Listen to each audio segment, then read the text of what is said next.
Sean todos bienvenidos a este espacio virtual de aprendizaje.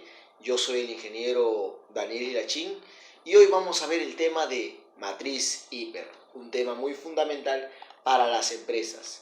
Espero que sea de gran ayuda también para todos ustedes. Y comenzamos.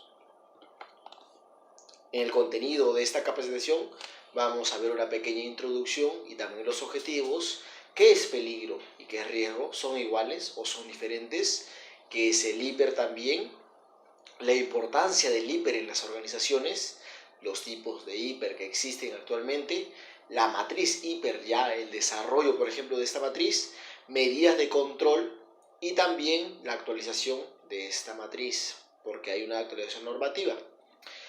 Entre los objetivos que tenemos también vamos a ver poder diferenciar entre peligro y riesgo, porque vamos a ver aquí que no son iguales, no son términos iguales.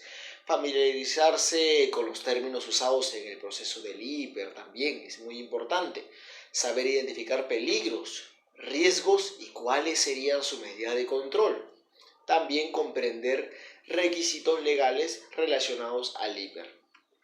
Todo esto es en el cumplimiento legal en base a la Ley de Seguridad y Salud en el Trabajo 29783. Entonces, ¿cuáles son las definiciones que en el primer punto vamos a tener? ¿Qué es peligro y qué es riesgo? Peligro es toda situación o característica intrínseca de algo capaz de ocasionar algún daño, ¿no? ¿Y cuál es el riesgo? La probabilidad de que esto ocurra, de que este peligro se materialice. Eso es peligro y eso es riesgo. ¿Cuáles son los tipos de peligros que también existen? Por ejemplo, los más conocidos, los físicos, ergonómicos, por ejemplo, también los locativos o los eléctricos, que son los más conocidos, y entre otros más que existen. Vamos a ver un ejemplo para poder entender un poco mejor. Por ejemplo, tenemos piso mojado y caída de personas. ¿Cuál es el peligro y cuál es el riesgo? Exacto, así es. El peligro es piso mojado. ¿Y cuál es el riesgo? La caída de las personas. Es la probabilidad de que ocurra este riesgo. Entonces ya vamos a ver a fondo qué es el hiper. Las siglas significan identificación de peligros, evaluación de riesgos y medidas de control. Es una herramienta del sistema de gestión de seguridad y salud en el trabajo que le permite identificar, ¿no?, cuáles son los peligros y evaluar los riesgos asociados a, por ejemplo, el puesto de trabajo que tiene cada colaborador. ¿Cuál es su importancia en las organizaciones de la matriz hiper? ¿Por qué debo hacerlo? Muy aparte del tema legal que por ejemplo, cada organización debe tener su matriz hiper, debe identificar ello, si no hay una multa por parte de la institución SUNAFIL.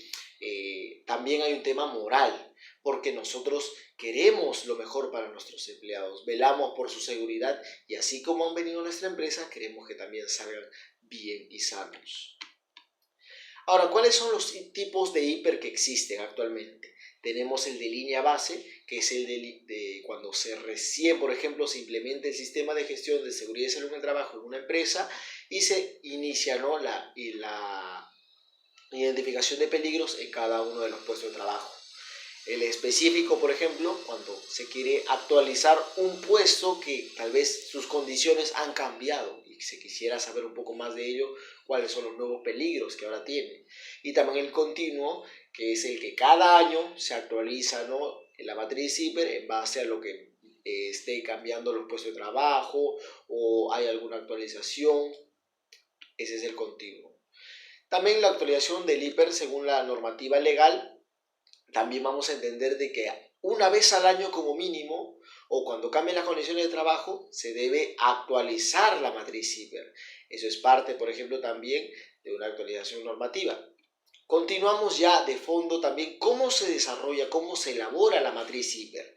Entonces vamos a entender que tenemos varias columnas en la matriz hiper, por ejemplo, la de personas expuestas, la de procedimientos existentes, la de capacitación, la de exposición al riesgo, por ejemplo, ¿no? También esto todo engloba la probabilidad. Y luego viene también lo que es la severidad, la consecuencia, ¿no? Y también al multiplicar estos dos valores, entonces nos va a dar el nivel de riesgo, el grado de riesgo, ¿no?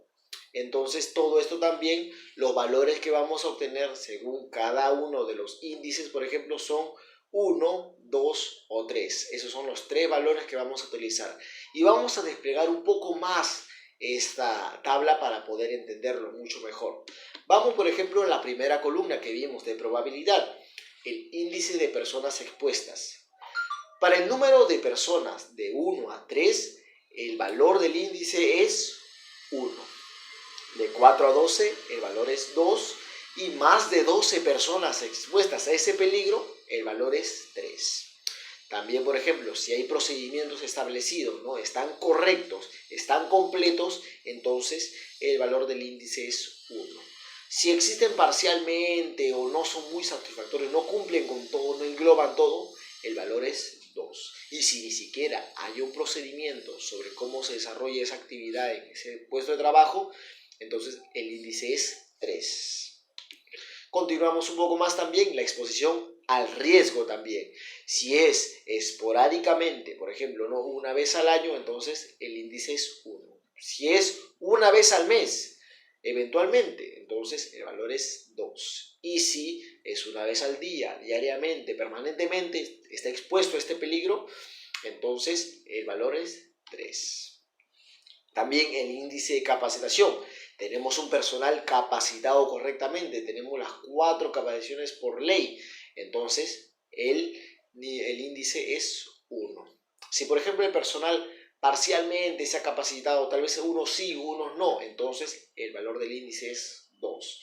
Y si hasta ahorita no se tiene ninguna capacitación, que por ley debería ser 4 por lo menos, entonces el índice es 3.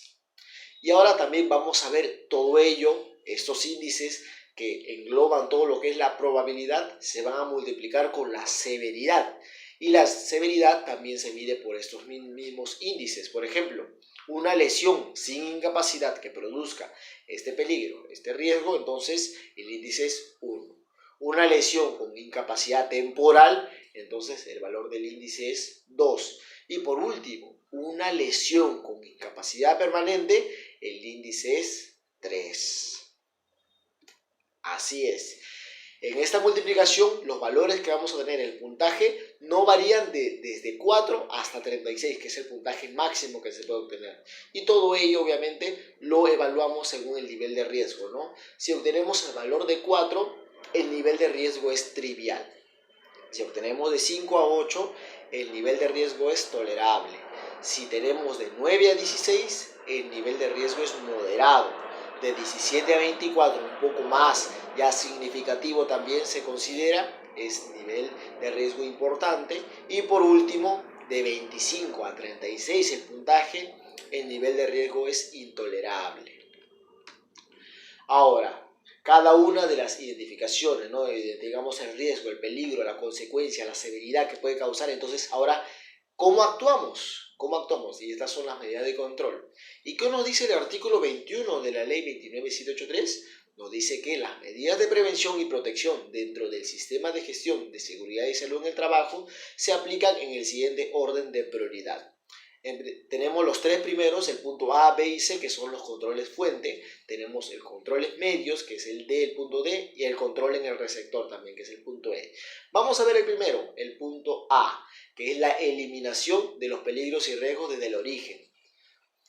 Esto es muy poco usado debido a que tenemos que eliminar un proceso fundamental de la empresa muchas veces, ¿no?, que lamentablemente lleva un riesgo, un peligro. Entonces, muchas empresas no optan por esta medida de control, de eliminación.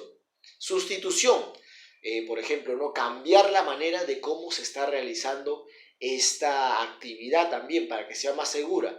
También tiene un riesgo a nivel corporativo, entonces por ello es que también no es muy usado, pero también es parte de las medidas de control. El control de ingeniería también es fundamental, es por ejemplo una compra de una maquinaria que puede apoyar y puede evitar que el colaborador esté expuesto a ese peligro también.